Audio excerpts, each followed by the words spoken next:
శ్రీ మాత్రే నమః వారాహి దేవ్యై నమః. అందరికీ నమస్కారం అండి. అందరూ ఎలా ఉన్నారు? నేనైతే చాలా బాగున్నాను. మీ అందరూ కూడా బాగుండాలని మనస్ఫూర్తిగా కోరుకుంటున్నాను. చక్కని మంత్రంతో చిన్న పరిహారంతో మీ ముందుకైతే వచ్చానండి.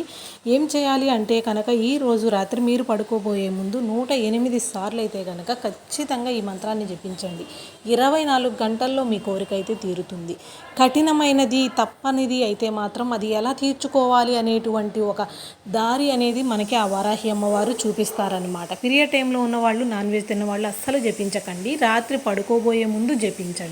మంత్రాన్ని అయితే స్క్రీన్ మీద ఇస్తున్నాను. చదవటానికి రావట్లేదు అనుకున్న వాళ్ళు రాయండి. చదివినా రాసిన ఫలితం అనేది ఒకేలా ఉంటుందండి. అమ్మవారి మీద నమ్మకంతో చేయండి.